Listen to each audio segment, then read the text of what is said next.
쉽지 않은 하루에 건네는 한 편의 에세이 꺼내 먹어요의 김신지 작가님 나오셨습니다. 안녕하세요. 안녕하세요. 네, 신지 작가님 요즘 무엇에 빠져 계신가요?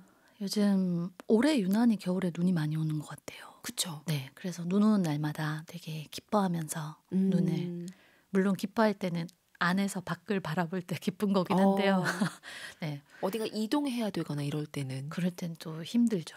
그렇죠. 네, 그래서 눈이 오는데 마침 오늘은 일정이 없고 작업실 창가에서 눈을 바라보기만 해도 된다. 네, 그럴 땐 너무 좋아요.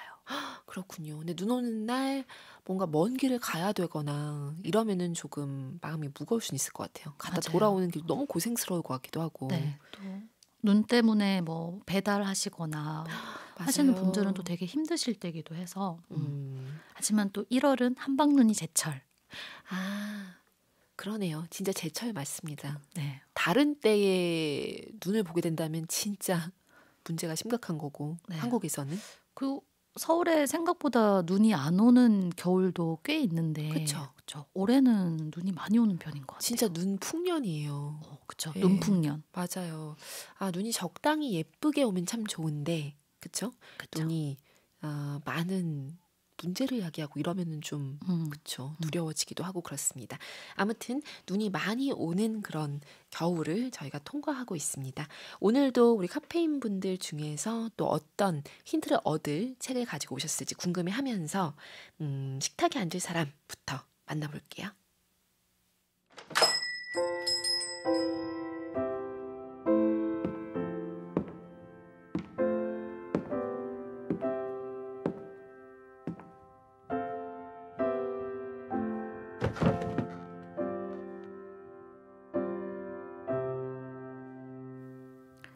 야, 사회가 되긴 된 거냐? 어째 달라진 것도 없어.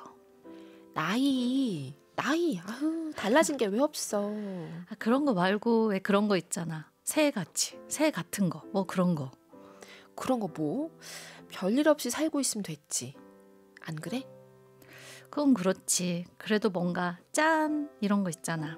넌 그런 거 안 고파? 평범하고 일상적인 거 말고. 그런 거 있잖아. 그런 거.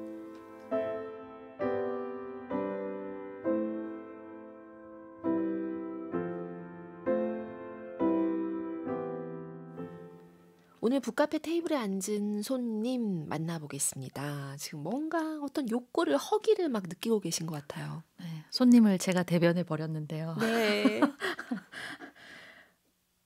뭔가 새해라면 어. 특별한 일이 좀 더 작년과는 다른 뭔가가 일어났으면 좋겠고. 왜 이렇게 사실 우리가 인간이 나눠놓은 거지 뭐 이렇게 절취선이 있는 건 아니잖아요. 맞아요. 그러니까 쭉 이어진 시간 안에서 새해 된 것 같지도 않다.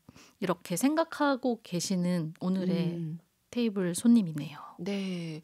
요런 감정들 느끼시는 분들도 계시겠지만 사실 바쁘게 살고 막 그렇게 가다 보면 또 우리가 그냥 끄덕끄덕하게 되는 게 그래, 평범하게 무탈하게 살 수 있는 거 엄청난 복이다라고 하는 거 그냥 그렇게 하면서 또 지나가게 되기도 하잖아요. 매일매일 특별해야 한다는 것도 막 너무 부담 아니야 하면서 지나가게 될 것도 같은데 또 어떤 분들은 이 마음에 공감하실 수도 있을 것 같고.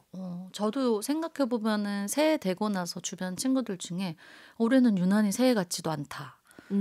뭔가 그런 기분이 안 난다. 뭐 연말 기분도 안 났고 새해라는 어떤 좀 설렘이나 혹은 새로 시작한다는 네. 마음가짐 같은 게 잘 세팅도 안 된다라고 한 친구도 있었던 것 같아요.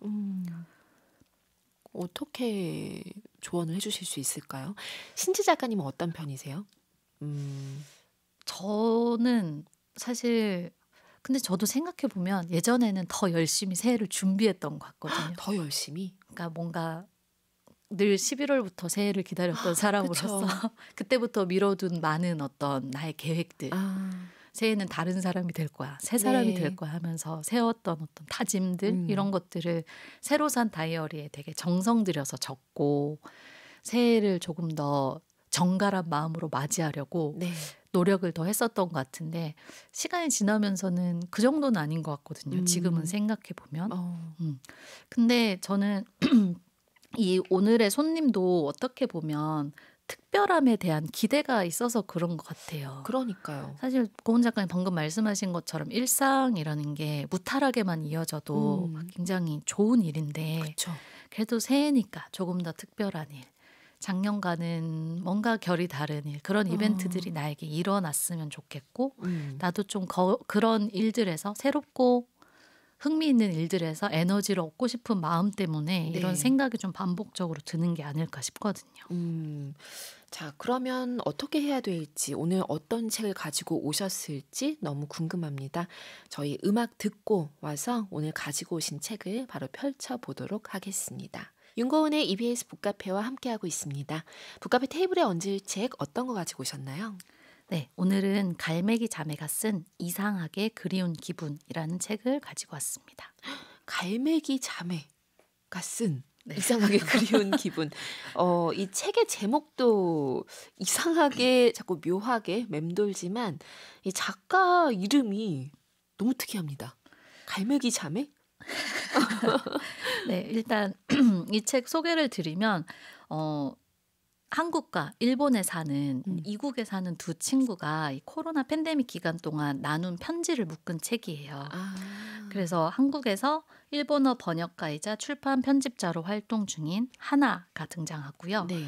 일본에서 영상 디렉터로 일하는 마키, 이렇게 하나와 마키가 원래는 10여 년 전에 이제 도쿄에서 네. 이제 하나가 한국어를 가르쳐주고 마키가 이제 한국어를 배우던 그런 선생님과 제자 사이로 이제 1대1 수업을 하는 사이로 만났다가 네. 친구가 되었는데 코로나 한 3, 4년 동안은 전혀 만날 수도 없고 이런 시간을 보내면서 그때 서로가 나눈 편지가 이 한 권의 책으로 묶여져 나왔어요. 메일을 보내신 거겠죠? 서로? 그렇겠죠. 네, 그래서 이 책을 가지고 온 이유는 앞에 우리가 새해가 됐지만 새해 기분이 전혀 나지 않고 뭔가 특별한 일 이런 걸 바라고 있는 오늘의 테이블에 앉은 손님께 생각해 보면 네. 지금 누리고 있는 모든 것들이 불과 한 1년 반 전에 우리가 너무 갖고 싶어 했던 일상이잖아요. 굉장히 평범한 것들, 그냥 마스크 없이 전철 타고 버스 타고 맞아요. 그때 뭐 2인까지만 이제 모일 수 있었던 뭐 이게 인원수가 조금씩 바뀌었잖아요. 맞아요. 그쵸? 처음에 뭐 8명. 4인 막. 네. 그리고 그 지역마다 좀 줄어들다가. 달랐어요, 또. 맞아요. 그리고 뭐 저녁 6시 이후로는 아, 사적 맞다. 모임은 2명까지만 가능했어서 야, 이거 진짜 얼마 전인데. 그쵸. 또 그건 까맣게 까먹었어요. 되게 신기한 것 같아요, 저도. 그래서 그때는 진짜 이것만 풀리면 뭐만 되면 소원이 없겠다. 뭐 이런 생각을 하면서 지냈던 것 같은데 사실 코로나 정말 얼마 안 됐는데 그렇게 그러네요. 우리가 팬데믹 기간 동안 여러 가지 제약을 받으면서 지냈던 게 근데 또 금방 익숙해져서 사람은 역시 적응의 동물이라더니 맞아요. 그때 또 많은 심정을 잊고 사는 것 같은데 저도 이번 달에 이 책을 읽으면서 맞아. 그때 그랬었지. 그리고 그렇기 때문에 탄생했던 책이기도 하고요. 코로나 네. 팬데믹을 우리가 겪으면서 가능했던 어떤 편지 나누게 된 계기가 되었기 때문에 그런 걸 보면서 그때의 생각도 많이 들고요. 여러 가지 또 지금 우리가 누리고 있는 것들 이런 것들이 당연한 게 아니지 하는 생각도 들게 해준 책이어서 같이 좀 카페인 여러분들과 나누고 싶었어요. 진짜 그때는 저는 카페에 원래 하루에 한 번 정도는 가서 글을 쓰던 사람이었는데 카페 가는 것도 약간 고민해가지고 집에서 쓰기로 하고 맞아요. 그랬던 기억도 나요. 그리고 제가 원래 카페에 이렇게 문 열고 들어갔을 때 그 출입문 근처에 앉는 건 별로 좋아하지 않는 편인데 지금도 그때 출입문 옆에만 앉았던 기억나요. 맞아요. 그 환기가 되게 잘 될 것 같아서. 안전한 지대. 맞아요. 생각해보면 그런 아주 사소한 디테일들에서 그때는 그리고 스스로가 그렇게 걸어다니는 병균 같고 만나는 사람들이 걸어다니는 병균일 수도 있겠구나 하는 생각을 하면서 모두가 같은 3, 4년을 보낸 거는 초유의 정말 경험이잖아요. 그리고 전 지구가 맞아요. 이거 진짜 맞아요. 팬데믹이라고 하는 것을 저희가 누린 게 아니죠. 그 겪었던 것이 불과 몇 년 전인데. 그쵸. 네, 그래서 진짜. 참 요즘도 저는 한 번씩 그 생각 들거든요. 어쩜 이렇게 다 잊어버렸을까. 그때 그 어떤 그럼으로써 깨달았던 여러 가지 소중함들을 되게 쉽게 또 원래 일상이란 게 이런 거지. 네. 원래 누구든 만날 수 있지. 어디든 갈 수 있지. 이렇게 생각하게 되는 것 같아서 좀 이 책 보면서 다시 좀 새로 고침도 했던 것 같아요.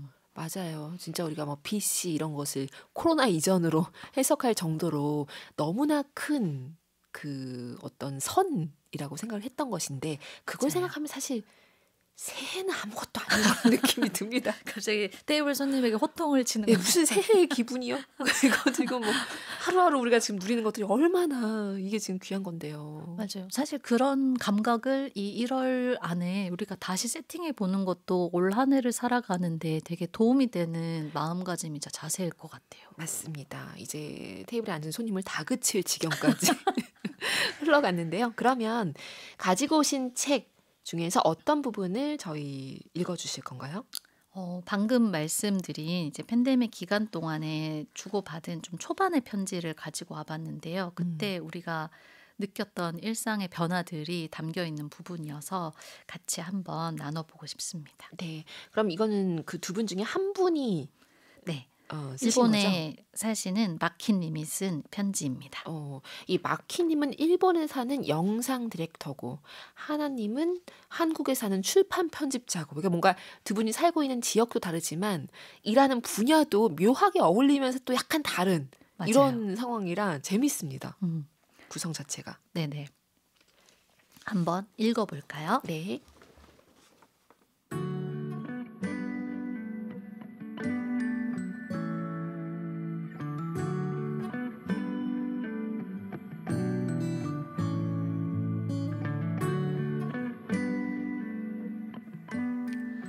조금씩 일상이 회복되고 있는 듯 하지만 역시 아이들은 안쓰러워요.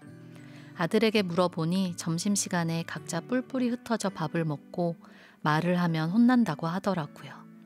보통 때라면 책상을 붙이고 친구끼리 모여 앉아 즐겁게 밥을 먹었을 텐데 말이죠. 소풍을 가서도 조를 짜서 등을 맞대고 도시락을 먹었다고 하니 정말 속상했습니다.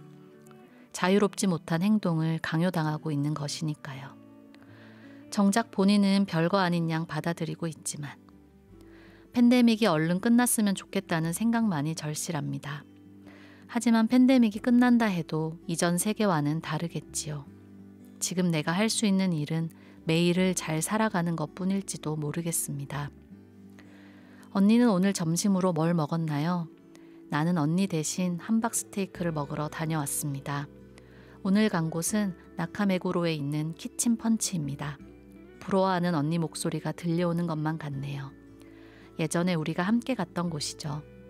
이 동네에서 인기 있는 노포 양식집인데 최근에는 가게 앞줄이 매번 무척 길어서 인기가 더 많아졌나 했거든요.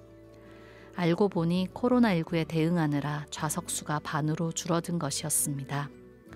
오늘도 40분 만에 들어갈 수 있었어요. 주문한 것은 물론 함박스테이크 정식. 언니는 도쿄에서 만날 때마다 함박스테이크를 먹으러 가고 싶다고 말하잖아요. 그래서인지 평소에도 함박스테이크를 먹을 때면 언니가 떠오릅니다. 다음번엔 도쿄의 함박스테이크 투어를 해볼까요? 그때는 꼭 키친펀치에서부터 시작해요. 추신. 한국에서만 먹을 수 있는 진짜 한국 음식이 그리워요. 도쿄에서도 찾아보면 맛있는 한국 요리집이 있지만 현지에서 먹는 것과는 역시 다릅니다. 지금 생각나는 것은 동대문에서 먹었던 닭 한 마리와 홍대에서 먹었던 중독적인 매운맛의 찜닭, 홍대 포장마차 트럭에서 파는 토스트나 시장의 길거리 음식, 종로의 재개발 지역에 있던 가게의 냉면과 수육도 맛있었는데 지금은 그런 가게들이 다 없어진 건 아닐까 걱정스럽기도 합니다. 이것저것 먹고 싶은 것이 정말 많지만 역시 그 중에서도 가장 그리운 음식은 들깨 칼국수입니다. 영양이 가득하고 부드러우면서 깊은 그 맛은 일본에서는 찾아볼 수 없어요. 내가 함박스테이크를 먹으러 간 것처럼 언니도 나 대신 들깨 칼국수를 먹으러 가주지 않을래요?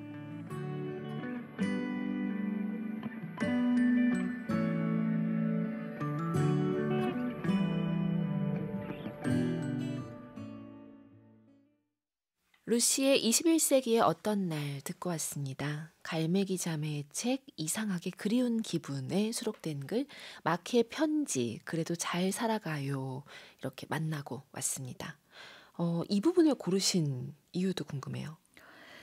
일단 이 코로나 팬데믹 기간 동안 그 전에는 각자의 나라에서 교류가 있었던 두 사람이 아예 만날 수 없게 되니까 이 편지에 되게 귀엽고 애틋한 부분 중에 하나였는데요. 추신에 늘 서로에게 뭔가 미션을 주듯이 부탁을 해요. 네. 그래서 이 답장도 사실 먼저 하나가 나 대신 함박 스테이크를 먹으러 가주지 않을래요? 라고 해서 이제 마키가 둘이 같이 간 적 있는 집에 다녀와서 이제 오늘 먹고 왔다. 네. 어땠다 하는 묘사도 이어지는데 여기선 생략을 했지만 그리고 이제 마키 역시 나도 서울에 이제 여행 갔을 때 이런 여러 가지 네. 음식들이 너무 나에게 추억으로 남아있고 그리운데 그중에서 제일 먹고 싶은 게 일본에는 없는 요리인 들깨 칼국수다. 그러니까 언니도 나 대신 먹으러 가주지 않을래요 하고 음식에 대해서 이렇게 서로가 강이 아니죠. 바다를 건너서 각자의 나라에 갈 수는 없지만 서로에게 부탁하는 것도 되게 애틋하면서도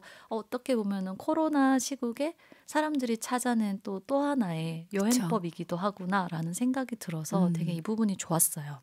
진짜 대리만족인 건데 나랑 지금 멀리 떨어져 있긴 하지만 내가 가고 싶은 그곳에 있는 너가 나 대신 나의 마음으로 즐겨도 나도 그걸로 위안을 얻을 수 있다라고 하는 믿음이 깔린 거잖아요. 이게 참 놀라운 신뢰 관계인 것 같은데요.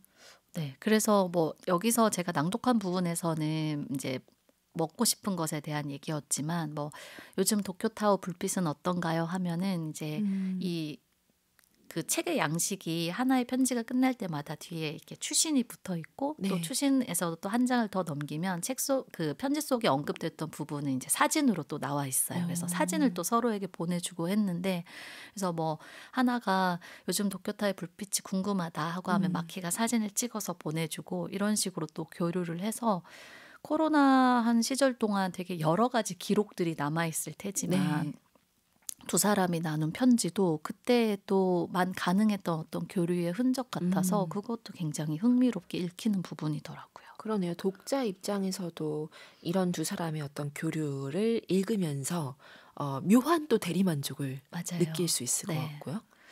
그 좀 부럽기도 하지 않나요? 나도 어떤 타지에 이런 친구가 있어서 되게 좋아하는 어떤 외국 도시 하면 어떤 곳이 있으신가요, 작가님은? 저는 원래 항상 가장 좋아하는 도시는 베네치아를 얘기했어요.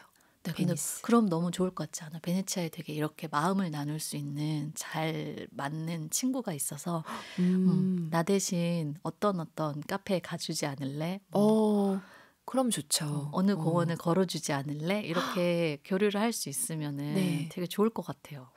괜찮을 것 같아요. 진짜 저는 지금 얘기 들으면서 비슷한 심정인 것이 이거 꼭 코로나 아니어도 코로나가 아닌 지금 코로나 팬데믹이 이제 종료된 지금도 적용되는 얘기긴 한데 제 책이 이제 여러 언어로 번역됐단 말이에요. 근데 제가 모든 도시에 다 갈 수 없잖아요. 그래서 가서 그 서점에서 직접 책들을 다 만져볼 수 없기 때문에 물론 책을 저도 집에서 배송받아 볼 수는 있지만 그 현지 서점에 그 책이 있는 것을 그곳에 있는 누군가가 발견해서 저에게 영상이나 뭐 사진을 보내주거나 하면 되게 기분이 마치 나를 대신해서 가준 것 같은 느낌이 들기도 하거든요. 그렇네요. 그렇죠. 그럴 때 너무 좋은 것 같아요. 우리 카페인님들께도 제가 부탁드릴게요. 그런 연락 종종 받으시잖아요. 그죠? 네. 가끔 그렇게 옵니다. 그러면 너무 신나요. 근데 누구는 또 갔는데 이 서점에는 그 책이 없대요. 그럼 이제 제가 막 어떻게 저기 번역기라도 돌려가지고 입고를 해달라고 좀. 저도 생각해요. 연말에 공항 갔을 때 인천공항 서점에 작가님 불타는 작품이 딱 있어서 누군가는 이걸 사들고 비행기를 타겠구나라는 생각이 들어서 되게 반가웠어요. 지금 그 얘기 하시니까 저도 예전에 인천공항에 있는 서점, 왜 공항에 있는 서점 좀 특별하게 느껴지잖아요. 기차역이라든지. 인천공항에 있는 서점에서 어떤 다른 작가님 책을 발견을 한 거예요. 그래서 그 책을 너무 그분이 보면 기분 좋아할 것 같아가지고 찍어서 보내주다가 휴대폰 떨어뜨려가지고 액정 깨졌던 기억나요? 그리고 괜히 그런 시도를 하다가 반전으로 마무리되네요. 네. 근데 그 기분이 뭔지 알 것 같은 거예요. 맞아요. 그래서 이 두 사람이 이런 편지를 나누면서 이게 또 그 글을 읽으면서는 상상만 하다가 한 장 더 넘겼을 때 이게 사진으로 또 나올 때 이 사람이 걸었던 공원 풍경은 이거였고 또 답장에서 요즘 어떤 공원을 걷고 있나요 하는 것에 대한 답장으로 온 편지에서 또 네. 새롭게 걸은 다른 도시에 또 공원이 나오고 할 때 저까지 이제 제3자로 이 편지 나누기에 동참을 한 것처럼 그렇죠. 되게 반가워지기도 하고 또 어렸을 때 펜팔 했던 기억들이 했던 기억 있죠. 네, 우리 9세대에겐 있잖아요. 요즘 안 해요? 요즘 안 하지 않나요? 네. 요즘 DM 하지 않을까요? 네. 그럴 수 있죠. 맞아요. 그래서 그때의 기분이란 게 또 이런 게 있었지. 편지여서만 할 수 있는 말도 있는 것 같고요. 네. 적다 보면은 이게 상대방에게 쓰는 편지기도 하지만 나에게 하는 말처럼 자기 생각과 좀 요즘의 정서를 정리하려고 그렇죠. 하는 말도 하게 되고 그래서 참 여러 가지로 감정이 몽글몽글해지는 편지글이었습니다. 신지 작가님은 어느 한 도시에 지금 이런 느낌으로 친구를 만들 수 있다면 어디에다 두실 건가요? 그런 관계를? 저는 지금 떠오른 곳은 리스본인데요. 리스본이 되게 좋았던 기억으로 남아있는데 거기서 친구를 만들진 못했지만 펜팔 하셔야 되겠는데 갑자기 지금 시도를 하셔야 되겠는데요. 쓸쓸하게. 네, 근데 뭔가 나 대신 전차를 타주세요라거나 오늘 그 무슨 공연을 봐주세요라거나 어떤 그 에그타르트를 먹어주세요. 이런 부탁을 하고 싶네요. 저도 리스본에 이런 친구가 있다면. 와, 지금 얘기하다 보니까 그런 상황도 좀 떠올리면서 재미있어지는데 우리 카페이님들이야말로 뭐 대한민국 안에도 여기저기 다 흩어져 사시기도 하고 또 해외에 계신 분들도 들을 수 있잖아요. 반디앱을 통해서. 그렇기 때문에 해외에도 계시고 한데 우리 카페이님들도 혹시 특정 지역에 특정 도시에 있는 다른 카페이님 저 대신 뭐 해주세요. 뭐 그거 한번 해보세요. 제가 너무 좋아했던 건데 오늘 한번 다른 카페인 그 지역에 계신 카페인님이 해주세요. 뭐 이런 거 있으면 사연 남겨주셔도 좋을 것 같아요. 되게 좋은 아이디어네요. 반디 게시판으로 볼 수 있으니까 다들. 네. 그쵸? 혹시 리스본에 계신 어떤 카페인 분이 계시다면 에그타르트 나 대신 먹어주세요. 나 대신 이런 느낌? 먹어주세요. 네. 저는 제가 몇 번이나 얘기했지만 진주에 계신 카페인은 진주냉면. 제가 항상 보토에서 먹어야 되는데 경주에서 먹고 세종시에서 먹고 서울에서 먹고 진주를 가야 되는데. 그렇다면 제주에 계신 카페인 분 방어를 드셔주세요. 방어. 네. 노지 한라. 우리 다 먹는 것만 부탁해요 지금. 자 어쨌거나 이렇게 좋은 것 같아요. 그렇죠? 네. 우리 카페인님들 카페인 네트워크를 이용해서 한번 부탁을 사연을 남겨주셔도 좋겠습니다. 그러면 이제 다음 글도 만나볼게요. 어떤 부분을? 네. 다음 글은 저는 이 책을 통해서 사실 알게 됐는데요. 킨츠기라는 이게 일본에서 유래한 이제 도자기 수리 기술 같은 건데요. 네. 킨이 이제 한자로 금을 뜻하고 츠기가 이어붙이다라는 거여서 깨진 도자기 그릇이나 어떤 접시 같은 것을 이게 수리할 때 이제 금가루나 은가루로 그 부분을 이제 접합을 한 후에 그것으로 이렇게 공예를 하는 그런 어떤 오래된 수리 기술 중에 하나라고 해요. 근데 그것을 이제 이 책에 등장하는 하나님이 이제 배우면서 이제 마키님이 킨츠기 배우는 과정에 대해서 좀 더 들려주세요 했을 때 쓴 편지입니다. 그 부분 저희 낭독 듣고 갈게요.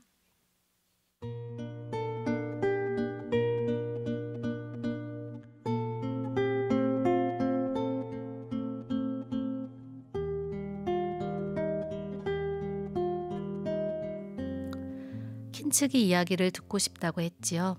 킨츠기는 배운 지 1년 반 정도 되었습니다. 몇 년 전 찬장에서 10년 넘게 사용해온 커피잔을 꺼내다가 떨어뜨린 사건이 계기가 되었죠.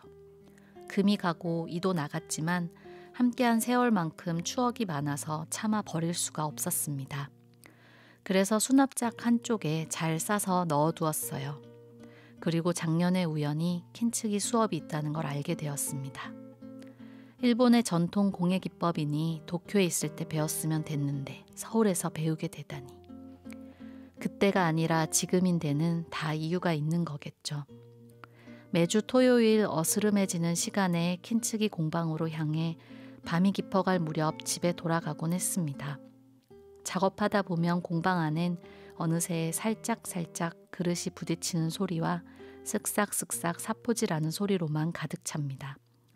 깨진 그릇을 잇고 상처난 곳을 메우고 갈아내고 만지고 하는 일련의 과정이 마치 내 마음속 뻥 뚫린 구멍까지도 채워주는 듯 했습니다. 큰 걱정 없이 평범한 매일을 묵묵히 살다가도 이상하게 마음이 자주 흩어지고 어딘가 구멍이 뚫려 찬바람이 몰려올 때가 있는데 킨츠기가 그렇게 흩어진 마음의 조각을 모아서 붙이고 쓰다듬는 듯 했어요. 오로지 손의 움직임과 감각에만 의지해 작업하다 보면 어느새 무의 시간이 찾아와 머릿속이 깨끗하게 비워지면서 안정됩니다. 그런 마음을 안고 어두워진 공방 바깥으로 나서면 그 어느 때보다 내면이 고요해져 있었어요. 그리고 마음이 이렇게도 출렁임 없이 수평선을 그릴 수도 있구나 깨닫습니다. 킨츠기를 하며 상처를 보는 관점이 달라졌습니다. 상처는 실제 상처일 수도 있고 아픈 기억일 수도 있겠지요. 그것들도 킨츠기를 하듯 잊고 채우고 다듬어서 내가 살아온 흔적으로 만들면 아름다울 수 있을 겁니다. 실제로 내 몸에는 수술 자국이 여러 개 있는데 내 삶의 흔적이라고 여기니 애틋해지더군요. 이 이야기도 언젠가 할 수 있을까요?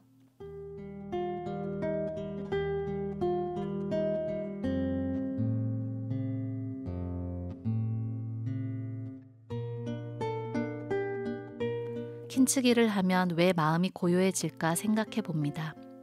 많은 것을 한꺼번에 생각하며 사는 복잡한 세상에서 드물게 오직 하나의 사물에만 집중하고 온전히 손에만 의지하는 단순한 작업이라 그런 것은 아닐까요? 가끔은 단순하게 생각해도 괜찮다고 알려주는 듯합니다. 킨츠기는 할수록 더 잘하고 싶어집니다. 아직은 초보지만 꾸준히 공부해서 상처로 생긴 선이 그릇의 본래 표정을 더 돋보이게 만들어내는 킨츠기 작업자가 되고 싶습니다. 기회가 되면 마키의 상처 입은 그릇도 수선해 보고 싶은데 맡겨줄래요? 그 그릇들에 담긴 이야기도 꼭 들려주세요.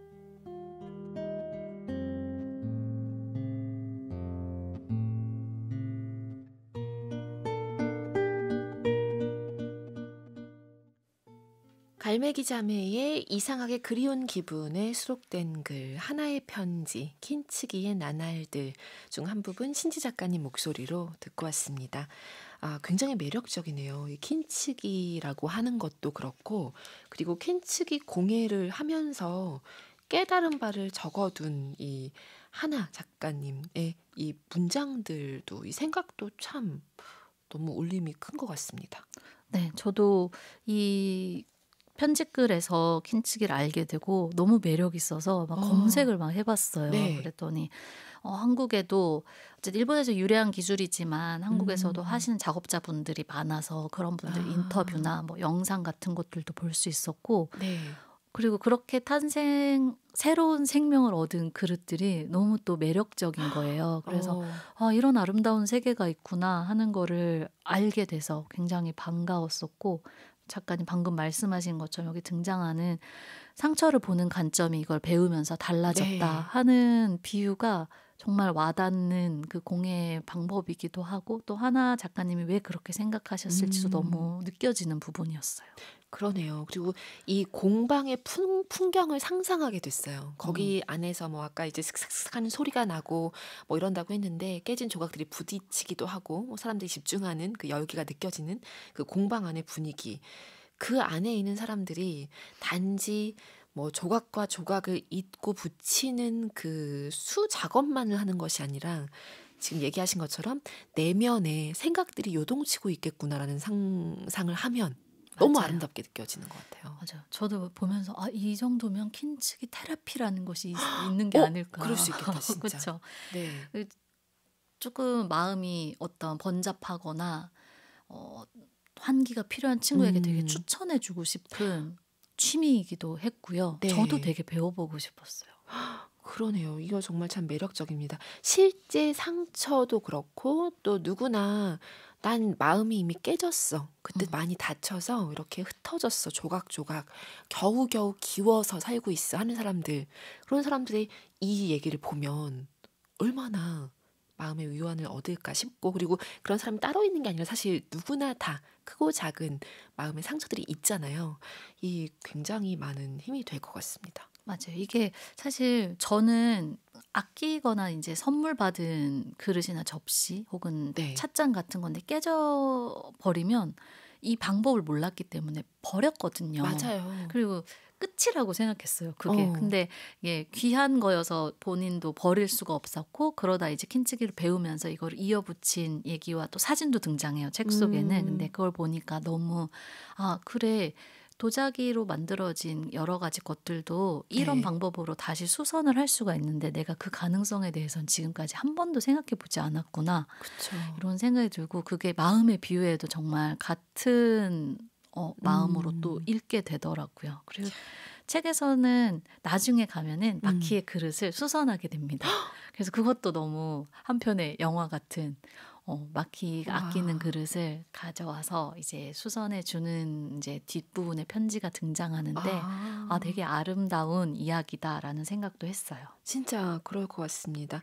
이 그릇을 수선하면서 나의 감정도 수선을 하고 그쵸? 그래서 아까 작가님이 킨치기 테라피란 말이 나올 정도다. 네. 나올 수 있다라는 거죠. 그쵸? 네. 그런 얘기를 하셨는데 너무 좋습니다. 이 책에 굉장히 우리를 웃게 하는 부분도 많고 뭉클하게 하는 부분도 많은 것 같아요. 네. 저도 뭐 밑줄도 긋고 이렇게 위에 접어두기도 하고 하면서 봤는데 처음에 이제 말씀드린 것처럼 되게 코로나 3-4년의 기간 동안 내가 생각했던 많은 것들 그러나 현재는 잊고 살던 많은 것들을 다시 또 생각하게 해준 것도 좋았고 두 사람이 이렇게 담담하게 나누는 서로의 마음을 보면서 아 어떻게 보면 이 편지가 이 지난한 시절을 두 사람을 좀 살아가게 해줬구나 하는 생각도 드는 게 어쨌든 추신에 늘 서로에게 조그만 미션들을 주고 네. 또 자기 소식을 전하면서 그 생활에 되게 활기가 조금씩이라도 다 계속 돌았을 것 같다는 생각도 들었고요. 그리고 이 책에서 되게 두 사람의 서로 다른 문화권에 있다 보니까 네. 한국어에만 있는 말, 일본어에만 있는 말 이런 아. 것들도 발견하게 되는 재미가 있었는데요. 일본에는 대마의 미소라는 말이 있는데 이게 원래 자기 집 된장 맛을 자랑하던 것에서 유래했는데 지금은 이제 스스로 칭찬하는 그런 상황에서 쓰는 말이라고 해요. 그래서 그런 게 있구나. 이것도 일본의 그 된장 문화 때문에 생긴 말인 것 같고 하스유메라고 새해 처음으로 꾼 꿈을 뜻하는 단어도 있는데 네. 우린 또 그런 건 없잖아요. 와, 꿈에 굉장히 네. 의미 부여를 많이 하는 거네요. 우리보다 훨씬. 네. 반면 한국어에 아주 귀여운 참새 방앗간이라는 표현이 생각해 보면 그 외국어로 한국어를 배울 때 이 말이 네. 너무 귀여울 것 같은 거예요. 참새 방앗간. 그래서 한국어에만 있는 표현이다. 참새 방앗간. 그런 것도 되게 이 편지가 왜 문화적인 교류의 현장이기도 한지가 느껴지는 그런 부분들이었어요. 좋습니다. 이 두 사람은 편지 쓰면서 훨씬 더 코로나 시국에 더 관계가 돈독해졌을 것 같아요. 네. 그래서 책의 뒷부분에 가면은 드디어 이제 상황이 좀 나아져서 도쿄에도 가고 서울에도 오고 이런 것들도 이제 편지글에서 볼 수 있게 되고요.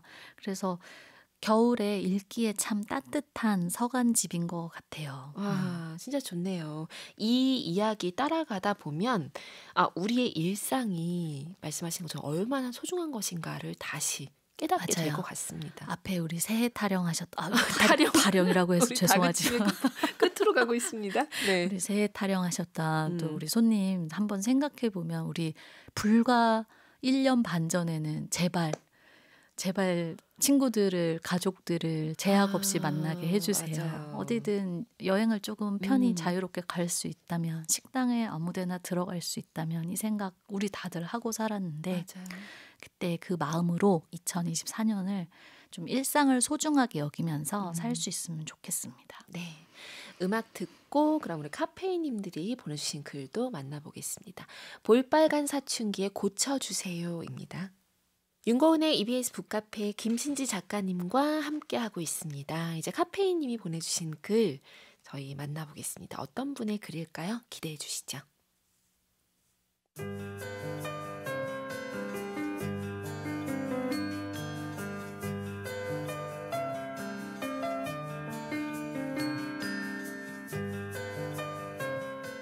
파리나무 십자가 공연을 다녀와서 이상화.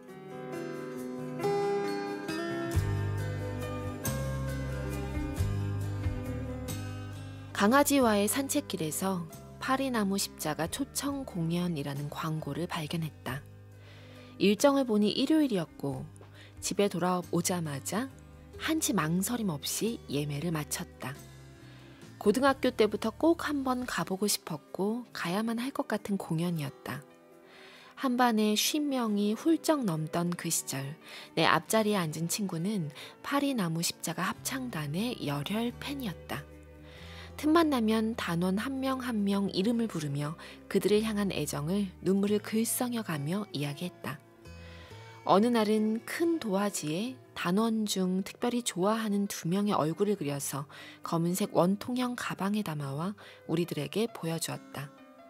얼마 뒤 공연장에 가서 관람하고 사인회 시간에 직접 전해주며 감격스러워하기도 했다. 전해주었다며 감격스러워하기도 했다. 너무나 닮게 잘 그려서 저 친구는 그림 실력만 가지고도 반드시 성공하겠구나 생각했었다. 조용필의 오빠 부대가 있긴 했지만 덕질이니 팬심이라는 말이 없던 때라 그 친구의 이런 행동들이 신기하기만 했다. 한국을 1년에 한 차례 정도 방문할 뿐이고 때가 되면 단원들은 교체될 텐데 저렇게 좋을까 싶었다. 그럼에도 해마다 파리나무 십자가 공연이 TV에 나올 때면 나는 자동으로 그 친구의 얼굴을 떠올렸다. 친구의 이름은 기억하지 못하지만 열정 부자 그 소녀는 무얼 하며 살고 있을까 궁금했다. 공연은 사랑스러웠고 한국에서의 인기는 여전한 듯 보였다. 한국어 가사로 여러 곡을 불렀는데 그대여 아무 걱정하지 말아요를 듣고 있자니 한 해의 노고를 위로받는 것 같아 코끝이 찡했다. 단아하게 꾸미고 나온 중년 여성들이 많이 보인다. 저 중에 그 친구도 있을까? 우린 서로 알아볼 수나 있을까? 상관없다. 파리나무 십자가를 얘기할 때 그녀의 반짝이던 눈빛과 행복에 겨워 상기되던 조그만 얼굴을 나는 또렷이 기억한다.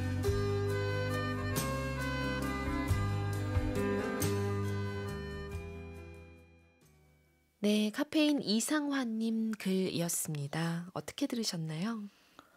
저는 킨즈기만큼이나 모르던 세상이네요. 파리나무 십자가 초청 공연. 네. 파리나무 십자가 합창단. 맞아요. 네, 세계를 상화님이 알려주셨고요. 그리고 이 라디오를 혹시 그 친구분이 듣고 계실까? 그럴 가능성도 있을까 하는 생각을 하며 듣게 됐어요. 혹시 듣고 계시다면 네, 우리 카페인님들 네, 뭐 망설이지 말고 사연으로 저 아닐까요? 확신할 순 없잖아요. 맞아요. 상화야 나야. 그래, 나 친구 이름이 있으니까. 네. 혹시 나일 것 같아요 하면 사연을 보내주셔도 좋을 것 같습니다. 이 덕질, 팬심 이런 말이 없던 때였는데도 이런 어떤 규정하는 말이 딱 없었음에도 저 친구의 그 어떤 사랑, 저 행동을 뭐라고 말해야 될지 모를 정도로 독특하게 느껴졌던 거 아니에요. 그쵸. 네, 이름을 붙이고 싶을 정도로 에너지로 느껴졌던 거잖아요. 어쩌면 정말 말씀하신 것처럼 그날 그 장소에 함께 있었을 수도 있을 것 같아요. 그렇죠. 아마 그때 그렇게 열성적으로 좋아했던 어떤 합창단이라면은 이 공연에도 가실 수도 있지 않았을까라는 생각도 들고요. 또 저는 어쩔 수 없이 숙제를 내는 사람이라 그런지 우리 다른 카페인 여러분들은 어떤 공연이나 전시나 그런 것을 다녀오셨을까 궁금해지면서 궁금하면 뭐 어떻게 해야 되죠? 500원. 궁금하면 500원. 옛날 네, 거죠. 그러면서 이렇게 이상화님이 보내주신 것처럼 네. 여러분들도 맞아 나 최근에 혹은 뭐 비교적 근래에 어딘가 다녀온 공연이나 전시나 좋았던 이제 문화생활 체험이 있으시다면은 이렇게 한 편의 후기처럼 저희에게 들려주셔도 너무 좋을 것 같아요. 진짜 그러네요. 뭐 공연장에 간다는 거는, 특히 가서 뭔가를 본다는 것은 거기 가기로 마음 먹었던 순간부터 티켓팅하고, 그리고 가서 뭐 혼자 갔는지 누구랑 만나서 갔는지, 갔을 때의 분위기 이런 걸 가지고도 여행기 쓰듯이도 쓸 수 있을 것 같아요. 그럼요. 지금 상원님이 딱 보내주신 게 어떻게 이 공연을 가게 됐는지, 처음에 발견하고 알게 되고 가게 됐는지와 그걸 가기로 마음먹고 나서 떠올랐던 과거의 추억, 그리고 가서 어떤 공연을 보셨고 그게 어떤 마음을 남겼는지까지 되게 짧다면 짧은 분량 안에 그쵸. 너무 잘 녹여주셔서요. 카페인 여러분들도 이런 글을 또 보내주시면은 저희가 감사히 낭독을 하겠습니다. 어떻게 보면 그 갈매기 자매처럼, 친구야, 나 너를 생각하면서 지금 현재 내가 이 공연을 보러 갔어 라는 구도가 될 수도 있잖아요. 그것도 묘하게 좋네요. 연결이 되죠. 그렇네요. 네. 이상하게 요즘 아주 뒤에 사연과 아주 앞에 책이 그쵸. 착붙으로 기운이 좋습니다. 요즘에 뭔가 좀 연결이 잘 되는 것 같습니다. 이렇게 저희 글 계속 기다리고 있으니까요. 더 많이 보내주시길 바랍니다. 네, 오늘 시간도 이렇게 마무리해 볼게요. 오늘 어떠셨어요?